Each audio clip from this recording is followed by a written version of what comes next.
한 외신 기자가 자신의 트위터에 한국의 도로 영상을 올렸고 그 글은 좋아요 1만여 개를 받으며 외국인들에게 큰 관심을 끌었는데요. 외국인들을 놀라게 한 영상은 LED 바닥형 보행 신호등이었습니다. 블룸버그 통신의 기사를 송고하는 프리랜서 기자 쭝파는 한국에서는 신호등을 바닥에 설치한다. 수많은 보행자들이 휴대폰을 들여다보기 때문이라고 소개했는데요. 해당 영상의 조회수는 73만을 넘기며 화제가 되고 있습니다. 여러분들 혹시 스몬비라고 들어보셨죠? 스마트폰과 좀비의 합성어인데요. 길거리에서 스마트폰에 집중하느라 고개를 푹 숙이고 걷는 사람들을 의미합니다. 이런 스몬비족이 시선을 아래쪽에 두고도 안전하게 길을 건널 수 있도록 만든 것이 바로 바닥 신호등인 것이죠. 스몬비족은 신조어가 생겨날 정도로 그 수가 급격하게 증가하고 있는데요. 주변 환경을 제대로 살피지 않은 채 보행하는 경우가 대부분이다 보니 교통사고 유발의 원인으로 손꼽히고 있기도 합니다. 또한 스마트폰에 집중하느라 보행 속도가 느려지고 그러다 보니 신호등의 신호를 놓치는 일도 많이 발생하고 있는 위험한 상태라고 볼 수 있죠. 그런 면에서 이 바닥 신호등은 획기적으로 사고를 줄이는 데에 큰 도움을 주고 있는 예방책입니다.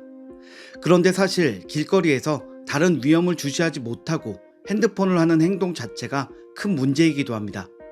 그래서 이 바닥 신호등에 대해서 찬반 여론이 나오기도 하며 해외 네티즌들의 논쟁을 불러일으키기도 하는데요. 몇 년 전에도 해외 소셜미디어에 올라온 한국의 바닥 신호등이 주제가 되었었습니다. 제목도 기이한 발명품이었으며 스몬비족들의 보행사고 안전을 위한 조치라는 설명에 길 건너는 그 잠깐 사이에도 스마트폰을 봐야 하냐는 등의 의견이 나오기도 했습니다. 물론 위험할 수 있는 상황에도 핸드폰에 빠져 있는 것이 잘못된 일이지만 그래도 한국에서는 그들을 보호할 수 있는 최소한의 방법을 찾아낸 것이라고 볼 수 있죠. 게다가 이 방법은 단순히 스몬비족들에게만 효과를 내는 것은 아니었는데요. 키가 작은 어린이나 시력이 나쁜 노인분들에게도 큰 도움이 되고 있는 것입니다. 또한 악천후 등으로 인해 반대편 신호등의 확인이 어려운 경우에도 유용한 대안책이었습니다. 게다가 바닥 신호등은 보행자뿐만 아니라 운전자에게도 도움이 되고 있는데요. 야간 차량 운전자의 경우 주변이 어두워 인도와 차도의 경계가 잘 안 보일 수 있는 상황에 경계를 명확하게 구분해 주므로 운전자의 시야 확보에 도움을 주고 있는 것입니다. 또한 횡단보도의 위치가 강조되면서 운전자가 스스로 서행하는 효과를 주기도 합니다.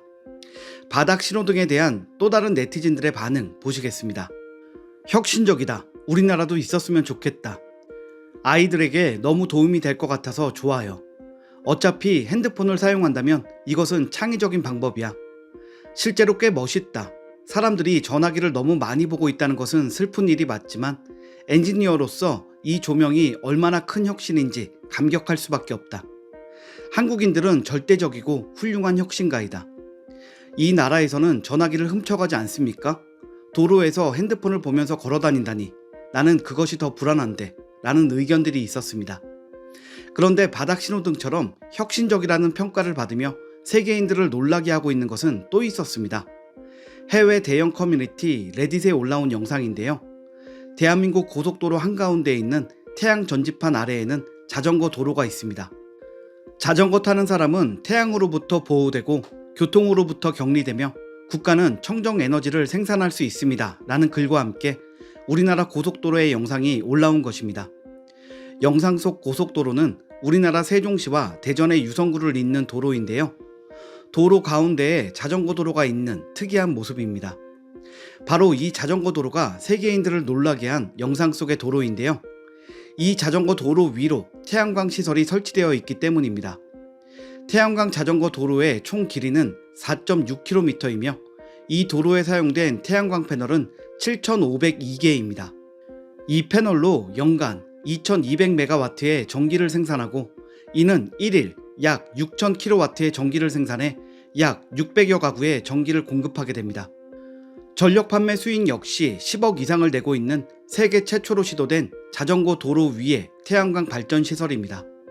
세계가 새로운 에너지 생산을 위해 태양광을 이용하기 시작한 것은 상당히 오래된 이야기인데요. 태양광 패널이 설치된 자전거 도로 역시 이미 수년 전 해외에서 만들기 시작했습니다. 하지만 도로가 아닌 도로 위에 지붕처럼 수킬로미터에 걸쳐 만들어진 것은 한국이 최초입니다. 기존에 만들어진 태양광 패널 도로는 바닥에 패널을 까는 방법으로 큰 희망을 안고 시도되었지만 사실 그 시도는 실패의 경우가 많았습니다. 예를 들어 프랑스에서도 개통 3년도 채 안 되어 실패라는 판정을 받은 사례가 있습니다. 바닥에 깔려있는 패널은 압력과 무게를 견디지 못하고 깨지고 마모되는 바람에 철거하게 된 것입니다. 또한 패널 위를 달리는 차량의 혼잡도에 따라 그늘이 만들어져 제대로 에너지를 만드는 것도 어려웠습니다.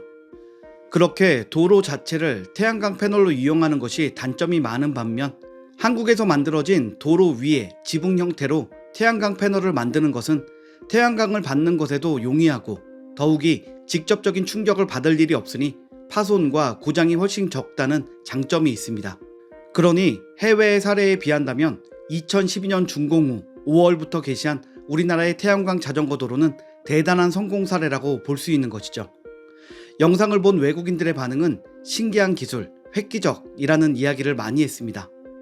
이미 만든 지 수년이 지난 도로인데도 말이죠. 또 다른 다양한 의견들을 보겠습니다. 나는 확실히 한국의 기술을 과소평가하지 않습니다. 그들은 다른 문명보다 50년은 앞서 있습니다. 대한민국 국민들, 그들은 모두 놀랍도록 매력적이고 지능적이며 우리보다 문화적으로나 기술적으로 100년 더 발전된 사회에 살고 있습니다. 이것은 세계 모든 국가에게 필요하고 특히 미국에서 더욱 필요합니다. 미국은 넓은 고속도로와 강한 햇빛을 갖고 있는 나라이며 모든 시스템을 통해 재생 가능한 에너지를 많이 생산할 수 있습니다. 와, 이것은 놀라운 아이디어입니다. 한국의 도시계획과는 혁신상을 받을 자격이 있습니다.